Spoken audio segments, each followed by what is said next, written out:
Hello everybody, peace of the Lord Jesus Christ. Today I'm checking out the Amazing Atheist video, God and Evolution BFF. Hey everybody, Amazing Atheist here, how the fuck are you doing? There's a group of people that call themselves theistic evolutionists, and they believe in the theory of evolution as well as the divine creator. And, sometimes it's someone who believes in a divine creator as well as the Big Bang.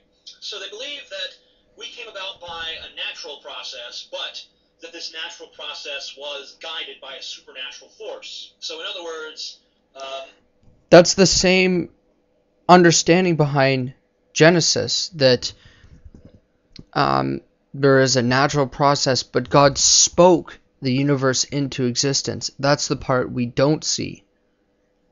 But we can see the physical world and what we have the ability to see.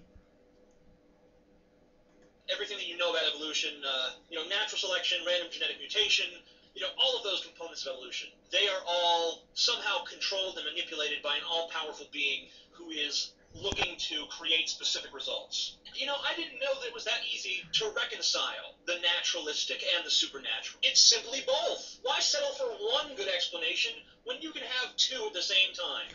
Well, one explains the other, because the much that we find in science and the more discoveries we have, the more questions we get, not answers. God is still the best explanation for the origin of the universe, the best explanation for the different settings that had to be into play at the initial conditions for the Big Bang itself. Stephen Hawking says that even if gravity was off by 1 part to the 10 billionth power, the universe would have just collapsed back into itself at the moment of the Big Bang. And you get like 50 of these cosmological constants all being multiplied into one another to just numbers that we can't even fathom or can't even wrap our heads around. And so we see design. We see a force working for the universe, not against it, or for a life-permitting world to exist, if you want to narrow the scope in. Sure, there was a Big Bang, but, God probably kick-started it. And sure, the diversity of life on Earth is due to a natural process called evolution, but God was there watching and protecting certain species and, nudging things this way or that, trying to kind of steer it towards, us, the ultimate creatures on God's green Earth, of course. Hey, and the theory of gravity? Yeah, sure, objects are pulled down by gravity, but they're also pulled down by goblins with magic invisible strings. Ooh, yeah. So even Christians who believe in the Genesis story don't believe that way about gravity or about the naturalistic world. And this is why I see that the Christian faith was really the forefront of the scientific world. And, you might laugh at this, but many Catholic scientists helped develop Darwin's theory, and that this whole idea that one is against the other and it's contrary really isn't the position that at least the Catholic Church has taken. Yes, there were mistakes in the past, but to deem them all as villains like that really is a deep misunderstanding of history. And here's why I think Christianity is the top, is the reason why set up you can have this great scientist to emerge out of it, is because on a superficial level, the world is sacred. But we can still manipulate things, and we can still look into things, and we can still test things. That it's not sacred, that we're not allowed to do that on the Christian worldview. It's a creation of God, but it itself isn't God. And I wish I could, better articulate that point, but I don't know how much time I'm going to have for this video, so I think that's enough for that. I suppose I could go more into it later. But if gravity wasn't pulling them down, the goblins would be pulling them down. Now see how much two explanations just makes more sense than just one? And you know Newton's first law of motion? That's true. You know, an object won't move until it's acted upon by another object, but at the same... Exactly. So you have this small, buildup of particles, yet it didn't, it just exploded somehow. Or some people believe it was nothing. And it just randomly exploded. That doesn't even make sense with the theories that you follow. And this is a prime example of that.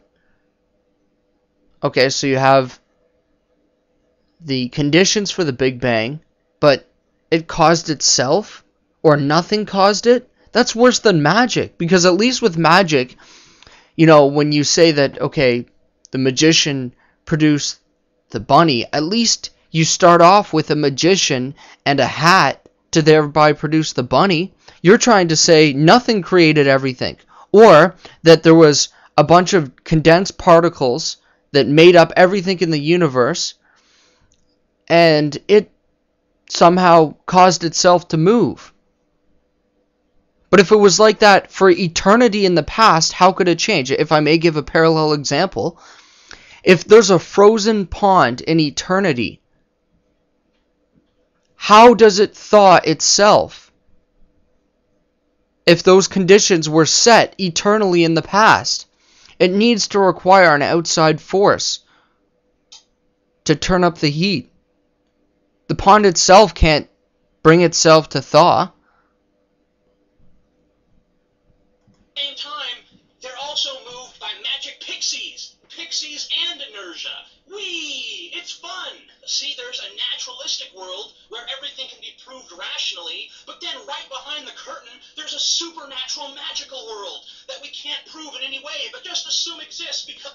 Well, actually, scientists have now, through the study of string theory and the different dimensions of black holes, are now saying that there's probably about 8 to 10 dimensions, if not more, over the conventional view of just 4 dimensions. And so the more we're discovering, the more we're dwelling deeper into this.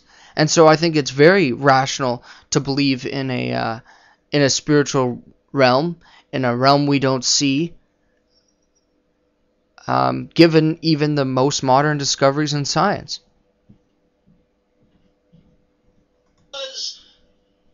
Why? Why would you believe in a God if you already have an explanation in evolution? Well, you don't, because evolution doesn't explain why the universe exists. It only explains how. Believe that God created man when evolution already provides the answer to that question. Why would you believe that God created... No, evolution gives the possibility for the existence of man, but evolution itself didn't cause man. There has to be something that brought about the universe. It couldn't bring itself into existence. That's just contradictory. The universe, when the Big Bang already provides an answer to that question. Doesn't make much sense, folks. Just doesn't make much fucking sense. Well, even the Big Bang Theory is now trying to be replaced with the Big Crunch Theory. And, I think it will just be endless in the way people answer it. So the Big Bang works for you when you want it to, but when it doesn't work, you'll switch over to the Big Crunch Theory. And I've seen, atheists do this. You wouldn't believe it. Well, the universe is eternal then. Well, no, it had a beginning, and it was at the Big Bang. Okay, well, can it be eternally in the past without change and then suddenly bring itself to change? Well, no, it's the Big Crunch Theory. Okay, if the universe is eternal, you're still dealing with those same contradictions. Anyways, thanks for watching, guys. Take care.